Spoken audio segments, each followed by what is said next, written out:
اپنی قد و کاوش اور محنتوں سے آج کی رات کو ایک نورانی رات بنایا اور امت کی درد اور امت کی اصلاح کی فکر سے کافی مشقتوں کے بعد اپنے معزز مہمانان کرام اور وارثان انبیاء کا اجتماع کیا ہے۔ اللہ آپ سب کی اس محنت کو اور اس قربانی کو، اس جد و جہد کو بہت قبول فرمائے اور اس کا ثمرہ آپ کو دونوں جہان میں عنایت کرے۔ سامعین محترم، ہمارا یہ پروگرام بعد ظہر ہی شروع ہوا تھا اور اس کی پہلی نشست ظہر کا عصر اور دوسری نشست عصر کا مغرب اور یہ تیسری نشست جو مغرب سے عشاء تک چلے گی۔ اب تک آپ نے ہمارے معزز اور محترم جناب قاری ساجد صاحب کی محنت اور ان کی جد و جہد کے نتیجے میں جو آپ کے بچے یہاں پر ترسیدہ ہو کر نکھر کر جو تیار ہوا اس کی ایک جھلک کا مشاہدہ کیا ہے۔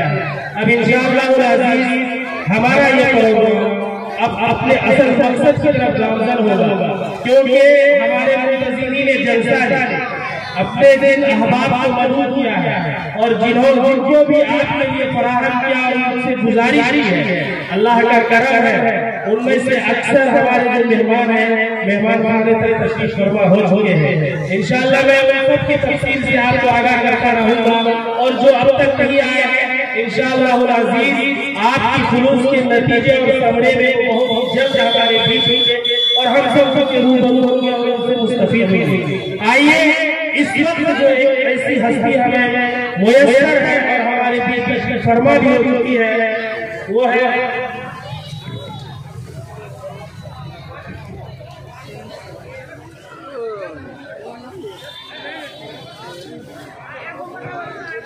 جناب حضرت مولانا معزز صادق قاسمی صاحب برکاتہ کی ذات، جن کو اللہ نے خطابت میں وہ حسین ملکہ عنایت کیا ہے کہ جب آپ خطاب فرماتے ہیں تو سامعین کو ایسا محسوس ہوتا ہے کہ یقیناً آپ کے اندر کہ انہوں نے ایک لمبے عرصے سے اس سماج کا مشاہدہ بھی کیا ہے، مطالعہ بھی کیا ہے اور اس سماج میں جو زمینی سطح پر امت کے اندر جو بیماریاں لائی ہیں ان سے واقف بھی ہے، ان کے علاج کے اسباب سے بھی واقف ہے۔ تو میں جناب والا سے انشاءاللہ بہت ہی جلد روبرو ہوں گا اور ان سے خطاب سے مستفید ہوں گا، کیونکہ عشاء سے پہلے حضرت کا خطاب ہوگا اور 6:15 ہو چکا ہے، اس لیے میں زیادہ وقت نہ لے کر کے میں بڑے ہی کے ساتھ جناب والا سے گزارش کروں گا کہ آپ تشریف لائیں اور اپنے خطاب سے ہمیں نوازیں، کیونکہ وقت کے مقررات عشاء کی نماز بھی ہمیں ادا کرنی ہے اور عشاء کی نماز کے بعد پھر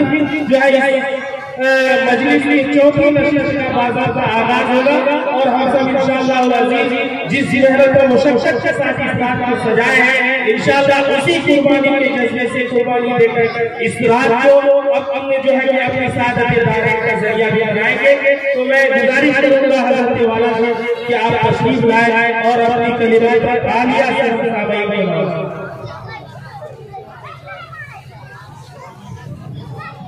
اسی طرح سے جلسے کی جو ہے کامیابی کے لیے جو جن احباب کو جو ذمہ داریاں دی گئی ہے، میں وہ احباب سے گزارش کروں گا کہ آپ نے جو ذمہ داری لی ہے اس میں معمول ہو جائے اور اس کو پوری کوشش اور پوری توجہ کے ساتھ انجام دیں۔ خاص طور پر جو پارکنگ کے لیے جو احباب مقرر کیے گئے ہیں وہاں پر شاید حضرات موجود نہیں ہیں، آپ اگر کسی ضرورت نہیں گئے ہیں تو آپ تک میری آواز پہنچ نہیں ہے تو آپ اس ذمہ داری کو اپنے دامن میں جگہ دیں اور ہر مشغولیات کو پیچھے چھوڑتے ہوئے پارکنگ میں پہنچے اور اس ذمہ داری کو جو ہے ادا کرنے کی کوشش کریں۔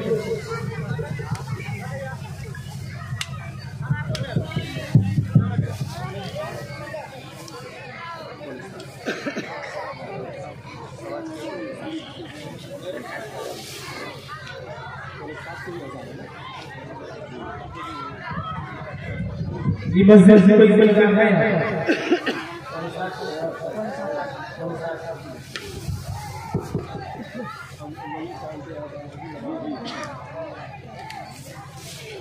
نحمده ونصلي على رسوله الكريم أما بعد أعوذ بالله من الشيطان الرجيم بسم الله الرحمن الرحيم قل هل يستوي الذين يعلمون والذين لا يعلمون إنما يتذكر أولو الألباب صدق الله المولانا العلي العظيم۔ میرا محترم بزرگوں اور عزیز نوجوان ساتھیوں، پردہ نشین مائیں اور بہنیں، آپ تمام ہی حضرات کو میری طرف سے سلام عرض ہے۔ السلام علیکم ورحمۃ اللہ وبرکاتہ۔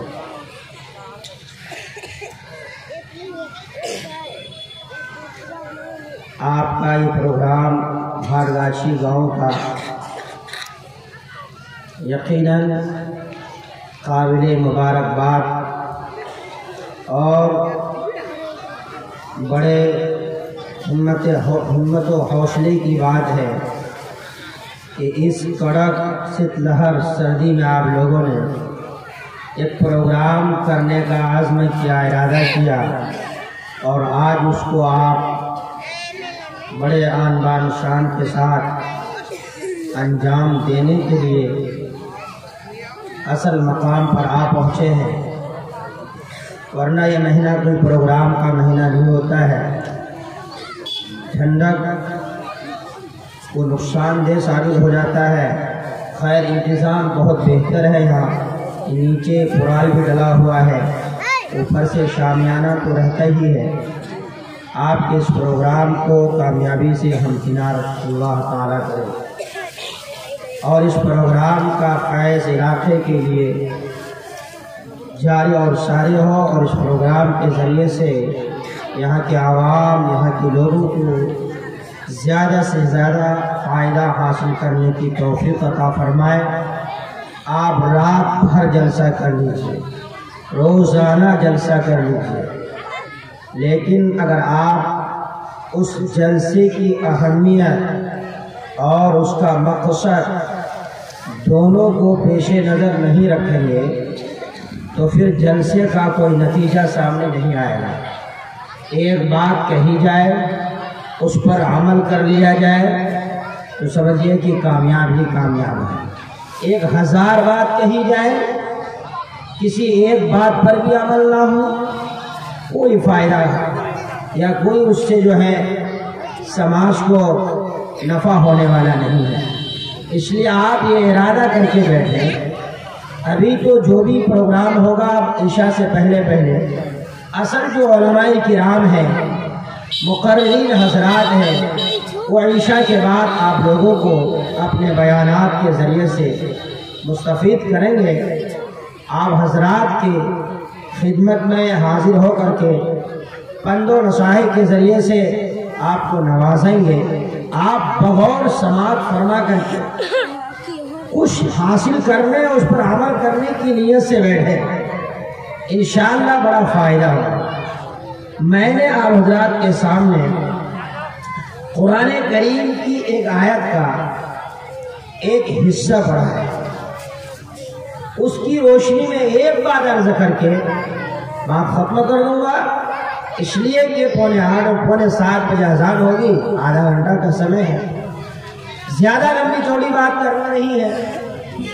وہ بات یہ ہے جو مجھے آپ سے عرض کرنی ہے،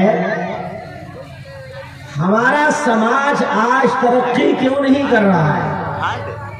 سماج کے اندر سدھار کیوں نہیں آ رہا ہے؟ بچے والدین کی کیوں نہیں سنتے ہیں؟ بڑوں کی عزت کیوں نہیں کرتے ہیں؟ بڑوں کا احترام کیوں نہیں کرتے ہیں؟ بچے بے راہ روی کے شکار کیوں ہو رہے ہیں؟ غلط راستے پر مگن کیوں ہیں؟ اس کا دل اس بات پر ملامت کیوں نہیں کرتا کہ جس جگہ پر، جس راستے پر ہم جا رہے ہیں، یہ راستہ ہمارے لیے زہر سے بھی کہیں زیادہ نقصان دہ ہے۔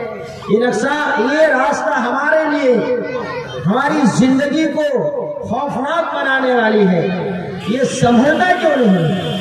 سماج کے نوجوانوں کے اندر، سماج کی بچیوں کے اندر یہ بات کیوں نہیں آ رہی ہے کہ یہی دنیا سب کچھ نہیں ہے، اس دنیا کے بعد ایک اور دنیا ہے، عالم آخرت، اس کے بعد جہاں ہمیشہ ہمیشہ رہنا ہے، تو اس دنیا کو وہاں کی کامیابی حاصل کرنے کا ذریعہ بنائے ہم۔ اگر ہم نے اپنے بچوں کی صحیح تربیت نہیں کی اور اپنے بچوں کو صحیح راستے پر لگانے کی کوشش نہیں کی، اس بچے کے اندر یہ فکر نہیں ہوئی کہ ہمارا کوئی نہ کوئی خالق ہے، کوئی نہ کوئی مالک ہے جو ہمیں روزی دے رہا ہے، اللہ نے بے شمار نعمتوں سے ہمیں نوازا ہے، اگر یہ فکر ماں باپ نے اپنے بچے کے اندر پیدا کر دیا تو سمجھیے کہ وہ گارجین اور وہ والدین اور بچے دونوں کے دونوں کامیاب ہیں۔ تو کیا آپ لوگ اپنے بچوں کے اندر یہ فکر پیدا کرنے کی کوشش کریں گے؟ یہ فکر کہاں سے پیدا ہوگا؟ کیسے پیدا ہوگا؟ یہ فکر پیدا ہوگا علم کے ذریعے سے، یہ فکر پیدا ہوگا تعلیم و تربیت کے ذریعے سے۔ تعلیم و تربیت اگر ہمارے بچے کی زندگی میں ہوگی، ہمارے بچے پڑھے لکھے ہوں گے اور تربیت یافتہ ہوں گے، تو انشاءاللہ ان بچوں کے ذریعے سے سماج میں سدھار بھی آئے گا اور بڑوں کا احترام بھی کرے گا، والدین کی خدمت بھی کرے گا، اللہ رسول کی معرفت بھی اس کو حاصل ہوگی، اللہ رسول کی معرفت بھی اس کو حاصل ہوگی، اس دنیا سے لے کر کے اخروی دنیا تک کے لیے وہ لہلہاتا رہے گا، کامیاب اور بامراد ہوگا۔ اس فکر کو اپنے اندر پیدا کرنا ہے۔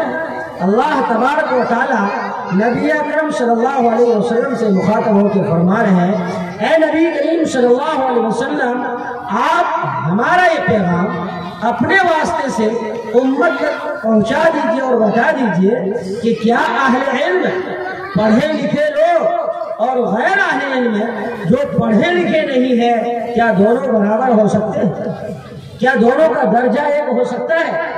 کبھی نہیں ہو سکتا ہے، دونوں ایک درجے کے نہیں ہو سکتے، اس لیے کہ ایک انسان جس کے پاس علم ہے اور اس کے پاس تربیت ہے، اس کے چلنے کا، بات کرنے کا، کھانے کا، سونے کا اور سماج میں معاملات کرنے کا ایک الگ انداز ہوگا جو بہتر اور اچھا ہوگا، اور ایک وہ آدمی جو تعلیم سے بالکل کوسوں دور ہے، اس کی زندگی میں تربیت نہیں ہے، تو وہ سماج کو سیراب نہیں کر سکتا ہے، اس سے سماج کو فائدہ نہیں ہو سکتا ہے۔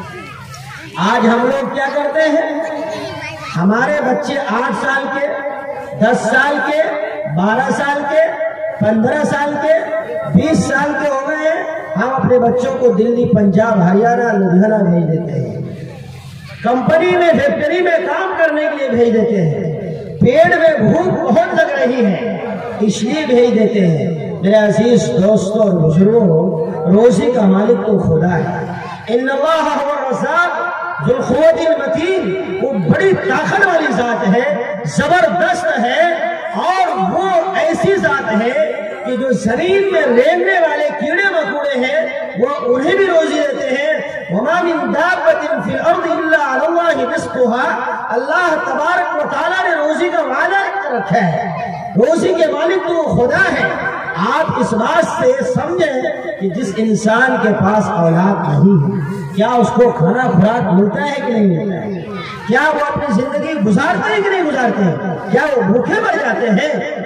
اور وہ لوگ جن کے پاس 8-8 10-10 بچے ہیں، لڑکے ہیں، لیکن اس کے ماں باپ کبھی ترستے بھی ہیں اور اپنے بچوں کی شکایت بھی کرتے ہیں اور یہ کہتے ہیں یہ بچہ رہنا نہ ہمارا بیکار ہے، فضول ہے، اس سے ہمارا کوئی فائدہ حاصل ہونے والا نہیں۔ آخر وجہ کیا ہے؟ جن کے پاس بچے نہیں ہیں ان کی زندگی اچھی گزر رہی ہے، اور جن کے پاس بچے ہیں ان کی زندگی اچھی نہیں گزر رہی ہے۔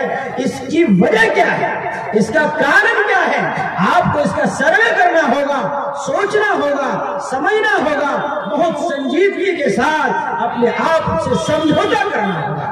اگر ہم نے اور آپ نے اپنے آپ سے سنجیدگی کے ساتھ سمجھوتا کر لیا اور وہ بچے جو ہمارے کوکھ سے، ہماری نسل سے ہمارے گھر میں وجود میں آ رہے ہیں، ان بچوں کی صحیح نگہبانی کر لیں اور صحیح تربیت کر دیں۔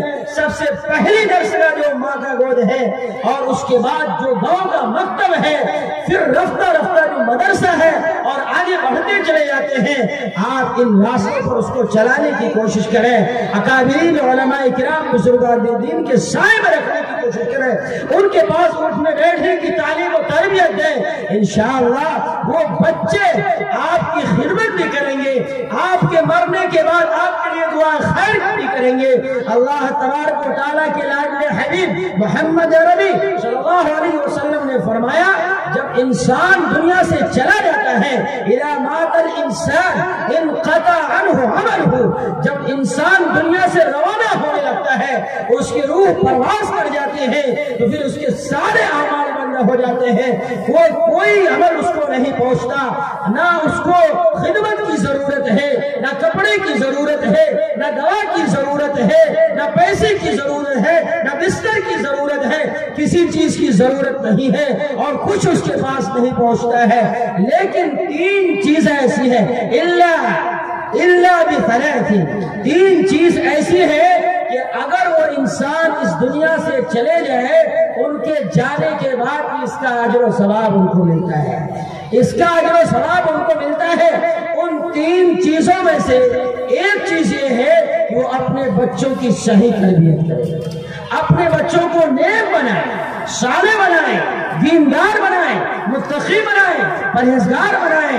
جب وہ اپنے بچوں کی صحیح تربیت کر کے اس کو نیک بنائیں گے، دیندار بنا دیں گے، تو انشاءاللہ اس کے والدین کی اس دنیا سے جانے کے بعد وہ بندہ، وہ ان کا لڑکا، وہ ان کا بچہ ضرور دل کی گہرائی سے اور آنسو رواں دوا ہوگا آنکھوں سے، وہ ہاتھ اٹھا کر کے خدا کے دربار میں دعا کریں گے، اس لیے کہ اس کے دل میں جو اپنے ماں باپ کی تکلیف ہوگی، وہ تکلیف کسی اور کے دل میں نہیں ہوگی۔ وہ دعا ڈائریکٹ اللہ تبارک و تعالیٰ قبول کریں گے اور اس کے والدین کی مغفرت کریں گے۔ یہ کب ہوگا؟ یہ جب ہوگا جب ہم اپنے بچوں کو صحیح تربیت دیں گے، مدرسہ اور مکتب کی طرف رواں دوا کریں گے، اور مکاتب میں بھیج کر کے علوم دینیہ سے ہم ان کو آراستہ کریں گے۔ میں یہ نہیں کہتا کہ آپ اپنے بچوں کو انگریزی کی تعلیم مت دیجیے، ہندی مت پڑھائیے، دیگر علوم جو علوم عصریہ ہیں اور اونچی تعلیمات جس کو ہم اور آپ کہتے ہیں دنیا میں، ہم منع نہیں کرتے ہیں، آپ یہ تعلیمات بھی ان کو دیں۔ یہ تعلیمات تو محض دنیا کمانے کے لیے، علوم عصریہ اونچی تعلیمات جو ہے یہ دنیا کمانے کے لیے ہے۔ اس تعلیم کا اثر اسی دنیا تک رہتا ہے، انسان جب انتقال کر جاتا ہے یہ تعلیم اس کو کام آنے والی نہیں ہے آخرت میں، لیکن وہ تعلیم جس کو ہم اور آپ علوم دینیہ سے یاد کرتے ہیں، قرآن و احادیث کی تعلیم، تفاسیر کی تعلیم، فقہ کی تعلیم، یہ وہ تعلیمات ہیں کہ یہ دنیا میں بھی کام آتی ہے اور اس دنیا سے جانے کے بعد آخرت میں بھی کام آتی ہے۔ اسی کا یہ نتیجہ ہے کہ آپ کے سماج میں ایک مکتب قائم ہوا اور وہاں بچوں نے تعلیم حاصل کی، جس کا پروگرام آپ ظہر سے یا صبح سے سن رہے ہوں گے، آپ لوگوں کا دل باغ ہو گیا ہوگا۔ چاہے آپ کے بچے نے ایک حرف نہیں سیکھا، آپ کے بچے نے ایک لائن سیکھا، ایک شوق پیدا ہوا اس بچے کے اندر اور آپ کا دل ہرا بھرا ہو گیا، یہ مکتب ہی کا دین ہے۔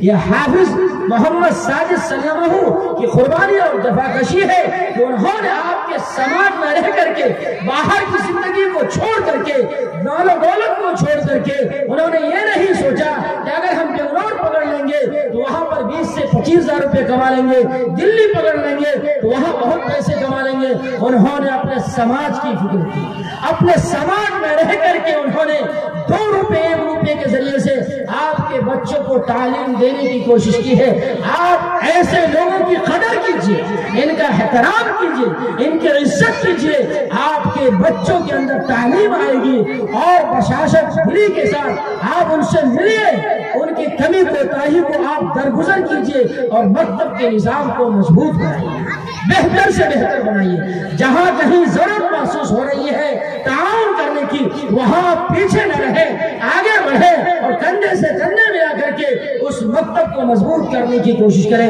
کیا آپ کریں گے کہ نہیں کریں گے انشاءاللہ تعالی؟ کون کون لوگ تیار ہے اس مکتب کی تعاون کرنے کے لیے، مدد کرنے کے لیے؟ بولیے اللہم خیر، اللہ قبول فرمائے، اللہ قبول فرمائے۔ یہ آپ کا چلنا پھرنا، اپنے سمے کا قربان کر دینا اس مکتب کے لیے، اپنے بچوں کی تعلیم پر پیسے خرچ کرنا، یہ آپ کے لیے ذخیرہ آخرت ہوگا، ذریعہ نجات ہوگا، ذریعہ مغفرت ہوگا انشاءاللہ تعالی۔ اس نیت سے خرچ کیجئے، آپ اس نیت سے بچوں کو تعلیم لینے کے لیے بھیجئے۔ آپ ہمیں امید ہے کہ آپ اپنے بچوں کو جو سستیاں ہوئی، جو کوتاہیاں ہوئی اور دوبارہ نہیں ہوں گی، آپ اپنے بچوں کو مدرسہ اور مکتب بھیجنے کی ضرور کوشش کریں گے انشاءاللہ تعالی۔ سماج میں آپ کا مدرسہ ہے دارالعلوم ہاتھگاچھی بکنیا، ایک بہترین ادارہ ہے، اچھی تعلیم ہوتی ہے۔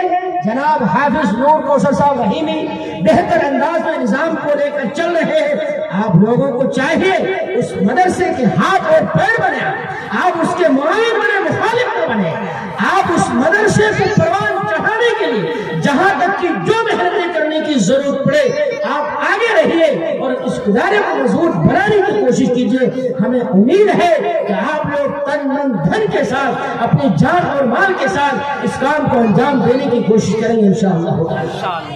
یہ ادارے، یہ مکاتب اگر قائم رہیں گے تو آپ کے بچوں کی صحیح تربیت ہوگی، آپ کے بچوں کی صحیح تربیت ہوگی، اور جب صحیح تربیت ہوگی وہ بچے نشہ خور نہیں ہوں گے، وہ بچے شرابی نہیں ہوں گے، وہ بچے کبابی نہیں ہوں گے، وہ جواری نہیں ہوں گے، وہ بڑوں کے ساتھ بدتمیزی کرنے والے نہیں ہوں گے، وہ بڑوں کا احترام کرنے والے ہوں گے، وہ بڑوں کے ساتھ عزت اور ادب کے ساتھ بات کرنے اور پیش آنے والے ہوں گے، وہ چھوٹوں پر شفقت کرنے والے ہوں گے۔ اور اگر آپ نے بچے کو بے راہروی میں ڈال دیا، اس کی تعلیم و تربیت کا نظام نہیں بنایا اور اس طرح کے جلسے آپ کرتے رہے تو کچھ فائدہ ہونے والا نہیں ہے۔ جلسے کرائیں لیکن مقصد ہے اصلاح، سماج کی اصلاح۔ اگر جلسوں سے سماج کی اصلاح نہیں ہو پا رہی ہے تو پھر وہ جلسہ بے سود اور بیکار ہے، اس کا کوئی فائدہ نہیں ہے۔ آپ اس ارادے کے ساتھ یہاں بیٹھے، انشاءاللہ جو باتیں علماء کرام کی زبان مبارکہ سے نکلے گی ان تمام باتوں پر ہم عمل کرنے کی کوشش کریں گے انشاءاللہ۔ کیا عمل کریں گے کہ نہیں کریں گے؟ ہاں ضرور انشاءاللہ عمل کریں گے۔ آپ کی زندگی بدلے گی، آپ کے سماج کے اندر تبدیلی آئے گی اور ایک بہتر نظام ہوگا، اچھا نظام بنے گا جس کی بنیاد پر آپ کے سماج میں بھی ترقی آئے گی، آپ کے بچوں میں بھی ترقی آئے گی۔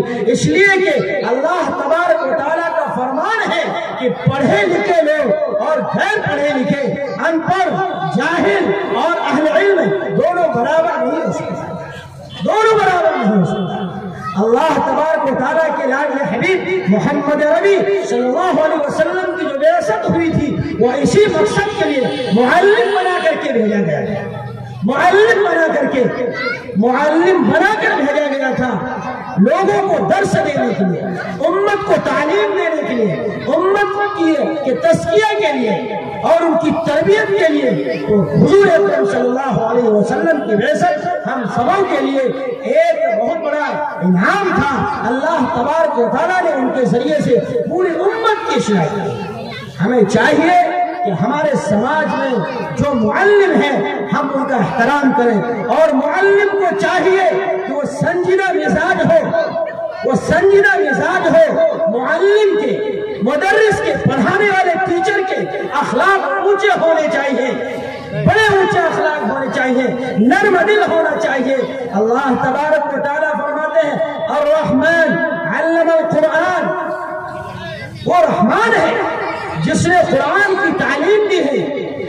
علم القرآن سے پہلے اللہ تبارک و تعالیٰ نے الرحمن کہا کہ خدا تو رحمان ہے، نرمی کرنے والی ذات ہے، رحم کرنے والی ذات قرآن کی تعلیم اس نے سکھایا ہے، قرآن کی تعلیم اس نے دی ہے۔ پتہ یہ چلا معلم کے لیے ضروری ہے کہ وہ نرم دل ہو، سنجیدہ ہو، متانت اس کے اندر ہو، الجھنے والا نہ ہو، اور اپنے بچوں کے ساتھ پیار اور شفقت محبت دے کر کے اس کو تعلیمی میدان میں آگے بڑھانے والا ہے۔ یہ ہم سب کے لیے ضروری ہے۔ اس لیے ہمیں چاہیے کہ ہم اگر اپنے بچوں پر شفقت کریں گے، محبت کریں گے، نرمی کریں گے، تو وہ بچے کامیاب ہوتے نکل جائیں گے۔ اگر ہم نے اس پر سختی کرنی شروع کر دی اور ٹائٹ بہت زیادہ کرنا شروع کر دیا تو ایک دن وہ بچہ مکتب آئے گا، دوسرا دن وہ آنا بند کر دے گا، ایک دن وہ مدرسہ آئے گا، دوسرا دن آنا بند کر دے گا۔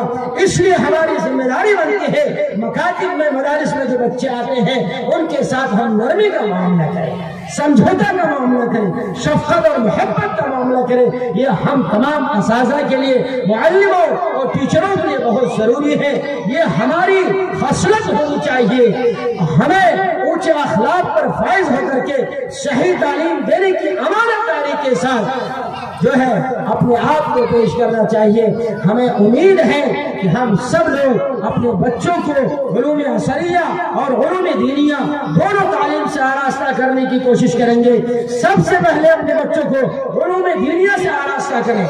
ہمارے بچے ڈاکٹر بن جاتے ہیں، پروفیسر بن جاتے ہیں، انجینئر بن جاتے ہیں اور ماسٹر بن جاتے ہیں۔ جب ان سے کہا جاتا ہے کہ آپ درود شریف سنائیے تو وہ بغلیں جھانکتے ہیں، تشہد سنائیے بغلیں جھانکتے ہیں، چند صورتیں سنا دیجئے ادھر ادھر تاکتے ہیں۔ بڑے افسوس کی بات ہے، بڑے افسوس کی بات ہے کہ ہم نے کروڑوں روپے خرچ کر کے اپنے بچے کو کلکٹر بنا دیا، پروفیسر بنا دیا، انجینئر بنا دیا، ڈاکٹر بنا دیا، لیکن وہ بچے اس لائق نہیں ہے کہ ہمارے جنازے کی نماز پڑھا سکے، وہ اس لائق نہیں ہے کہ میرے قبر پر جا کر کے فاتحہ خوانی کر سکے، وہ اس لائق نہیں ہے کہ فرض نماز کے بعد ہمارے لیے ہاتھ اٹھا کر کے اور خدا کے دربار میں یہ دعا مانگ سکے، اے باری اللہ آج میں اس لائق ہوں تو میرے والدین کی قربانی ہے، آپ ان کی مغفرت فرما دیجیے، آپ ان کے درجات کو بلند فرما دیجیے۔ تو کیا ہوا، کیا حاصل ہوا، کیا فائدہ ہوا؟ انہوں نے اونچی تعلیم دے کر کے آپ نے ان کو اونچا مقام پر فائز کر دیا، بیوی بچوں کے ساتھ وہ مگن ہے اور آپ کے لیے وہ ہاتھ نہیں اٹھا سکتے، آپ کے لیے دعا خیر نہیں کر سکتے، نماز کے وہ پابند نہیں ہے۔ اس لیے سب سے پہلے آپ اپنے بچوں کو دینی تعلیم دیں، دینی تعلیم دے کر کے پھر جو چاہے آپ اس کو بنائیں۔ ان کی گھٹی میں اگر دینی تعلیم آ جائے گی، خدا رسول کی معرفت آ جائے گی، اسلام اور احکامات کے تقاضے پر جینے لگیں گے تو انشاءاللہ تعالی وہ بچے چاہے ڈاکٹر بن جائیں، انجینئر بن جائیں، پروفیسر بن جائیں، کچھ بھی بن جائیں، وہ اپنے حدود میں رہنے کی کوشش کریں گے، باشرح رہیں گے، سم و صلاۃ کے پابند ہوں گے، اور اسی طریقے سے وہ اپنے بڑوں کے ساتھ اچھا رویہ کرنے کی کوشش کریں گے۔ آج ہم لوگوں نے ان لوگوں کی عزت دینے میں کہیں کوئی سستی نہیں کی، کوتاہی نہیں کی۔ کن لوگوں کی؟ جو لوگ پروفیسر ہیں، ڈاکٹر ہیں، ماسٹر ہیں، کلکٹر ہیں، بڑے احترام کرتے ہیں۔ میرے عزیز دوستوں اور بزرگوں جان رکھے، ان کا احترام دنیا ہی تک ہے، لیکن یہ علماء کرام، یہ حفاظ کرام، یہ مفتیان کرام جو آپ کے رہنما ہیں، رہبر ہیں، یہاں سے لے کر آخرت تک جب آپ کو جنازہ پڑھانے کی نوبت پڑتی ہے تو انہیں علماء کی ضرورت پڑتی ہے، نکاح خوانی کی ضرورت پڑتی ہے، انہیں علماء کی ضرورت پڑتی ہے۔ بچے کی ولادت کا مسئلہ آتا ہے، یہی آپ کے بچوں کے کام میں اذان دیتے ہیں۔ آپ یاد کیجئے، ان چیزوں کو اپنے دماغ میں بٹھائیے۔ یہ ایسے ویسے لوگ نہیں ہیں، یہ 2 ٹکے میں ضرور کام کرتے ہیں لیکن کروڑوں پر بھائی ہیں۔ آپ ان کا احترام کیجئے اور اپنے بچوں کو اسی لائق بنائیے، اپنے بچوں کو اسی سانچے پر ڈھالنے کی کوشش کیجئے اور ان کا احترام میں کہیں کوئی کمی ہو نہیں۔ انشاءاللہ آپ کا ان کا احترام کرنا یہ آپ کے لیے بہت سود مند ہوگا، فائدہ مند ہوگا اور نفع کی چیز ہوگی۔ اس لیے میں آپ تمام ہی حضرات کو، اور جہاں تک میری آواز پہنچ رہی ہے، پردہ میں اگر یا گھروں میں بیٹھی ہوئی جو ہماری مائیں ہیں، بہنیں ہیں، وہ اپنے پیٹ سے بچا کر کے اپنے کپڑے میں پیوند لگا لیں اور پرانے کپڑے پہن لیں، یہ تہیہ کر لیں کہ ہم کو پرانا کپڑا پہننا ہے اور ایک ٹائم کھوٹا کر لینا ہے، لیکن اپنے بچوں کو تعلیم سے ہم دور نہیں کریں گے، تعلیم سے ضرور راستہ کریں گے اور تعلیم کے راستے پر اس کو کھڑا کریں گے اور تربیت دے کر کے اس کو نیک اور صالح بنانے کی کوشش کریں گے، جو معاشرے کی اصلاح کر سکے، معاشرے کو آگے بڑھا سکے، معاشرے کو ترقی کے راستے پر ڈال سکے۔ آپ اگر روزانہ 2 کلو چاول بناتے ہیں، 1 مٹھی چاول اس سے نکال کر کے آپ ایک برتن میں ڈال دیں، صبح کے ٹائم میں بھی، دوپہر کے ٹائم میں بھی، شام کے ٹائم میں بھی، اور یہ سلسلہ آپ کا جاری رہے 1 مہینے تک۔ 1 مہینے کے بعد آپ دیکھیے کہ کتنا چاول اکٹھا ہوتا ہے۔ روٹی بناتے ہیں تو آٹا نکال دیجیے آپ اسی طریقے سے، اور مہینہ مکمل ہو اس کو وزن کیجیے، تولیے اس کو اور دکاندار سے فروخت کیجیے۔ وہ جو رقم آتی ہے ان رقموں کے ذریعے سے اپنے بچوں کی تعلیم کا انتظام کیجیے، مکاتب میں پڑھنے والے بچوں کی تعلیم کا انتظام کیجیے، مدارس میں پڑھنے والے بچوں کی تعلیم کا انتظام کیجیے۔ جس کے گھر میں 2 کلو چاول بنتا ہے، اگر 1 مٹھی چاول نکال دے کیا گھٹ جائے؟ گھٹنے والا نہیں ہے۔ یہ ہم احساس کمتری کے شکار ہو رہے ہیں کہ ہمارا کھانا گھٹ جائے گا۔ اکابرین بزرگان دین کا یہی طریقہ رہا ہے۔ پہلے لوگوں کے گھروں میں بڑے فاقہ ہوا کرتے تھے، لوگ تندرستی کے شکار تھے۔ آج تو اللہ کا بہت بڑا کرم ہے، اللہ کا بہت بڑا احسان ہے۔ کل بھی کرم تھا، آج بھی کرم ہے، لیکن آج جو اللہ نے ہمیں فراوانی دے رکھی ہے، ہمارے گھروں میں غریب سے غریب، کمزور سے کمزور آدمی 300 روپے، 400 روپے، 500 روپے دہاڑی کماتے ہیں۔ اگر اپنے دہاڑی میں سے 10 روپے نکال دے تو مہینے میں 300 روپے ہو جائے گا، ہوں گے کہ نہیں ہوں گے؟ اور مکتب والے 200-300 روپے لیتے ہیں، اس سے زیادہ لیتے نہیں ہیں، اسی میں تو وہ خوش ہو جاتے ہیں۔ اس لیے میرے عزیز دوستوں اور بزرگوں، میرا آپ تمام ہی حضرات سے اور گھر میں بیٹھی ماں بہنوں سے یہی کہنا ہے کہ آپ لوگ سستی نہ کریں، اپنے بچوں کو زیور علم سے آراستہ کریں، تعلیم سے آراستہ کریں۔ انشاءاللہ یہ بچے آپ کے لیے بڑے نمونہ ثابت ہوں گے، آپ کی زندگی کے لیے کارآمد ثابت ہوں گے اور ان کا مستقبل بہتر ہوگا، اچھا ہوگا۔ اور یہ بچے شراب خانے میں نہیں جائیں گے، جوا خانے میں نہیں جائیں گے، یہ بچے غلط راستے پر نہیں چلیں گے، صحیح راستے پر چلنے کی کوشش کریں گے۔ مجھے کچھ ان بچوں پر، ان طلباء پر، ان حفاظ کرام پر افسوس ہوتا ہے جو قرآن کی دولت سے آراستہ ہو کر پھر وہ اپنی گاڑیوں کو پٹانے لگتے ہیں، نماز کو چھوڑ دیتے ہیں اور پینٹ شرٹ پہن کر کے کام میں لگ جاتے ہیں۔ یہ جہاں ان بچوں کی کمی ہے وہیں ان کے گارجن کی بہت بڑی کمی ہے کہ جب انہوں نے اپنے بچے کو مدرسے میں، مکتب میں ڈالا تھا، انہوں نے اس بچے کے لیے کتنی دعائیں کی کہ نہیں کی، اس کی تعلیم پر کس نوعیت کی رقم خرچ کی ہے۔ اس لیے ہر گارجن کو چاہیے کہ وہ نمازی بنے، دیندار بنے اور راتوں کو جاگ کر کے اپنے بچوں کے لیے دعائیں خیر کریں۔ تہجد میں، فرض نماز کے بعد، اشراق میں، چاشت میں، اوابین میں جب بچوں کے لیے وہ والدین دعا کریں گے، ان کی دعا ان بچوں کے حق میں قبول ہوگی، انشاءاللہ وہ بچے نیک بنیں گے۔ آپ تاریخ کا جب جائزہ لیں گے، تاریخ کا جب مطالعہ کریں گے تو آپ کو یہ بات سمجھ میں آ جائے گی، یہ بات واضح اور ظاہر ہو جائے گی۔ جو کوئی بڑا بزرگ بنا ہے، کوئی ولی بنا ہے، تو اس میں سب سے بڑا ہاتھ اس کی ماں کا رہا ہے یا اس کے باپ کا رہا ہے۔ تاریخ بھی پڑی ہے اس طرح کے واقعات سے۔ کوئی بچہ بڑا نہیں بنتا جب تک اس کے والدین کا اس پر ہاتھ نہیں ہوتا ہے۔ والدین چاہے رکشہ چلائے، چاہے مزدوری کرے، وہ نماز کا پابند بنے اور نماز کا پابند بن کر کے وہ جو 200-250 روپے پسینے کی کمائی سے اپنے بچوں کی تعلیم پر خرچ کریں گے، انشاءاللہ وہ بچہ ولی ہوگا، وہ بچہ بہترین نیک عالم بنے گا، وہ بچہ ایسا ویسا عالم نہیں ہوگا کہ نماز کا اس کا ٹھکانہ نہیں ہے اور اس کے جو ہے داڑھی کا ٹھکانہ نہیں ہے، روزہ رکھنے کا ٹھکانہ نہیں ہے۔ اگر ایسا کوئی بچہ ہو رہا ہے تو وہاں والدین کی کمی ہے، گارجن حضرات کی کمی ہے۔ تو کیا ہم لوگ اپنے بچوں کو صحیح تربیت کرنے کی کوشش کریں گے؟ کیا خیال ہے؟ اپنے بچوں کو مکاتب اور مدارس بھیجنے کی کوشش کریں گے؟ اپنے پیٹ سے کاٹ کر کے ان کی تعلیم کا نظام کریں گے کہ نہیں کریں گے؟ ہر جگہ ڈاکٹر کے ہاں ہم عذر نہیں کرتے ہیں کہ ہماری بیوی بیمار ہے، پیسے نہیں آ